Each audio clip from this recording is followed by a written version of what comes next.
Yes, mile ji ile kele gbogbomede. Mile yanyecho amegbeto ke nyabe nyatefe yenye harunola alo yenye pastor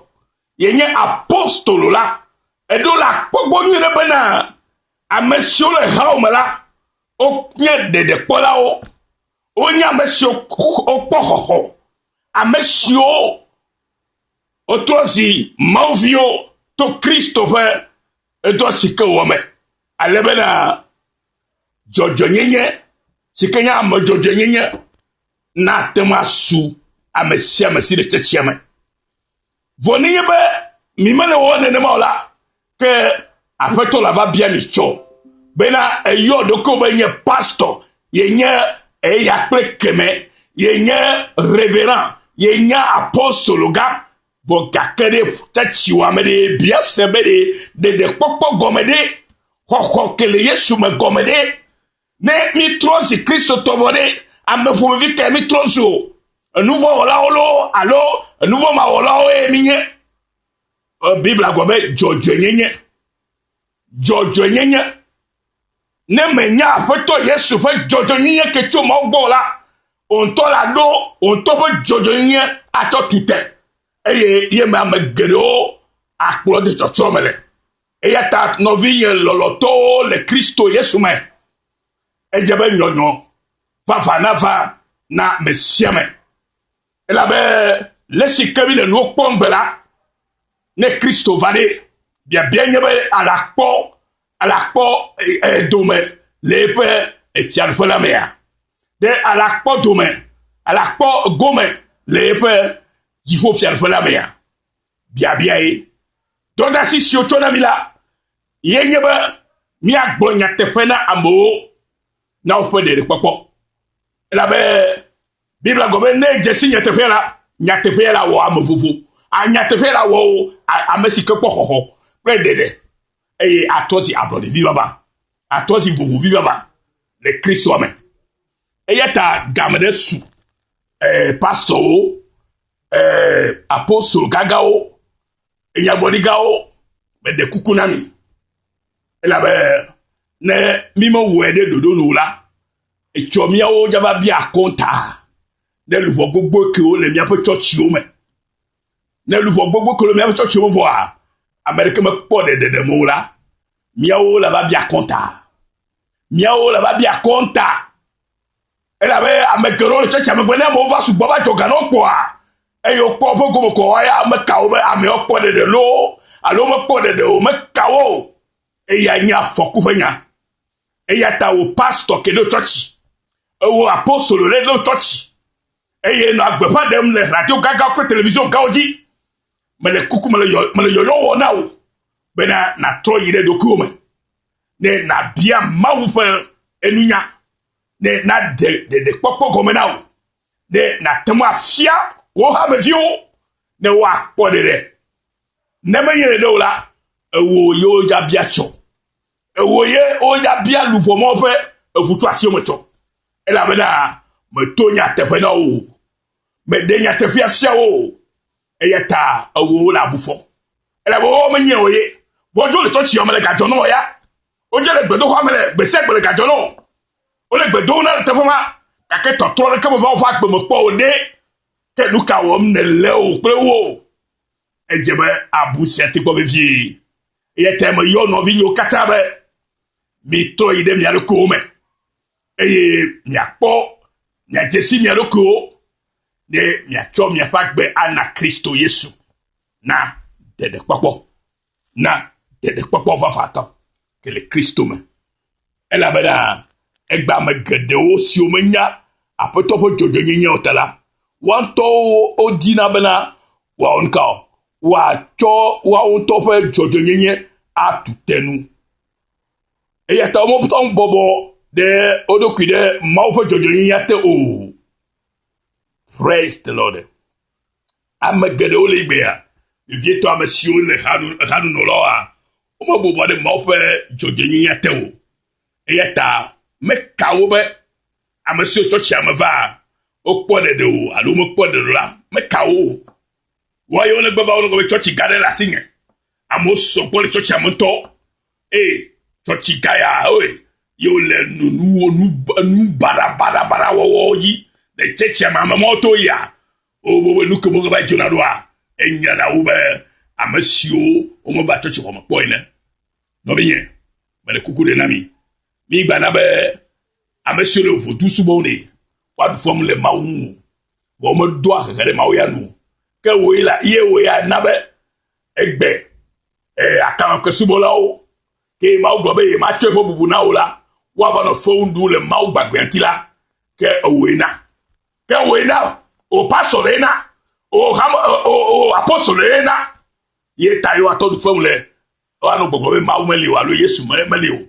elabe beble aye gbɔgbɔ ke le mo ya tsɔ la mo blem le wo nu le woƒe gawo xɔ koa yo tsɔ le nu wɔn ko be ye do tsɔtsi gagawo ye wɔ ya kple kɛmɛɖafi yawo ye wɔ ya ema ye aƒetɔ tsɔ le biabia tso mia gbɔa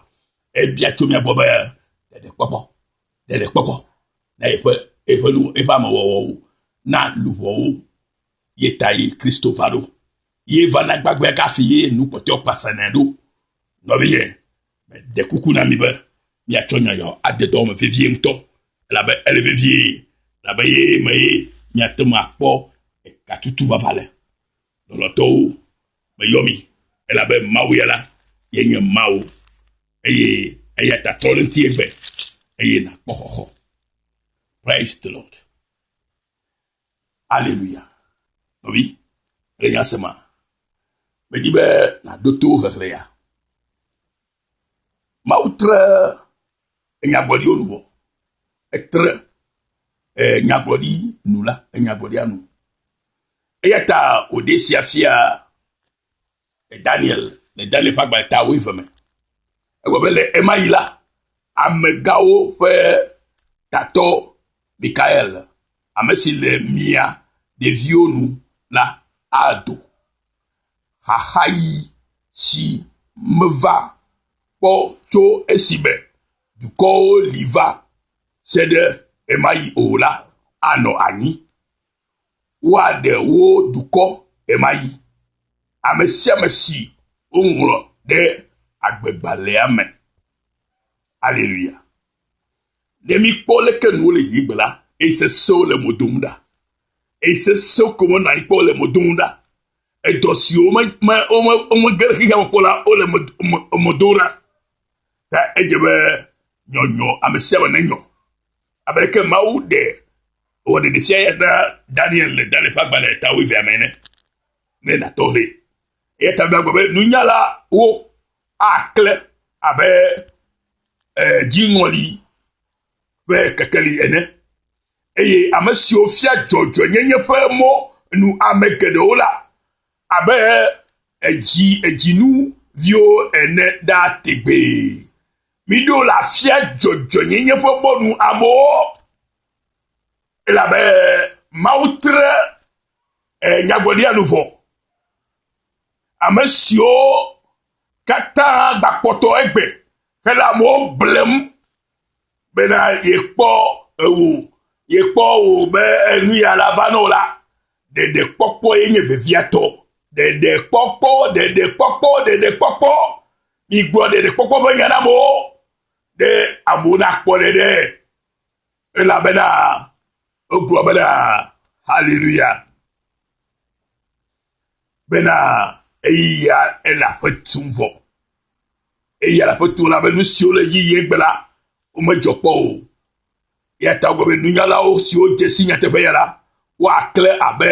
dziŋɔli ƒe kekle ene eye ame siwo fia dzɔdzɔnyenye ƒe mɔ nu ame geɖewo la abe woakle abe dzinuviwo ene ɖa tegbe ale kpɔa nɔvinye eya ta le vevie be miafia dzɔdzɔnyenye ƒe mɔ amewo ele vevie bena ne ɖeɖe kpɔkpɔ la su si le Yesu ƒe ŋkɔ me eye woyi be wotia ame geɖewo wokɔ wo ŋuti eye wodo wo kpɔ kple dzo ame vɔ̃ɖiwo awɔ nu vɔ̃ɖi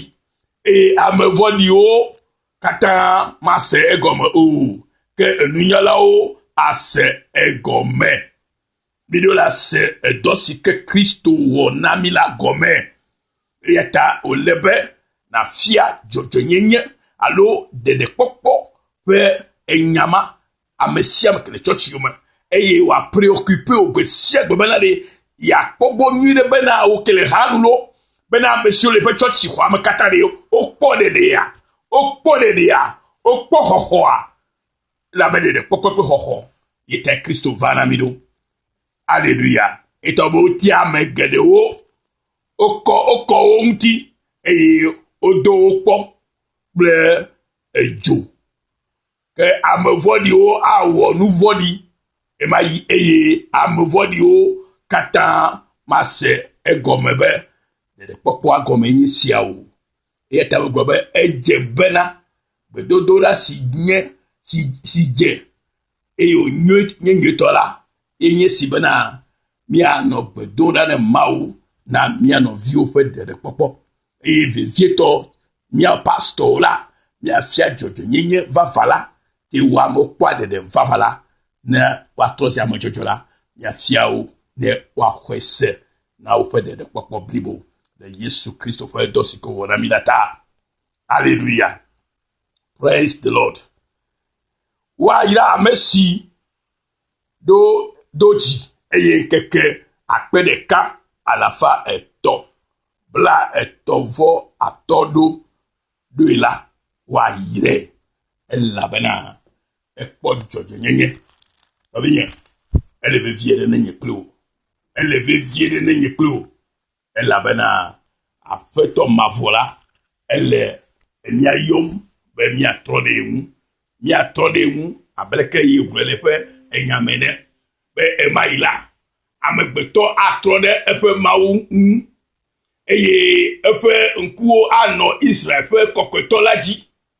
o ma ga trode o fe vosamre kui si o wa o unto wo ple o fe asio la nu o eye o ma ga bu afeli ple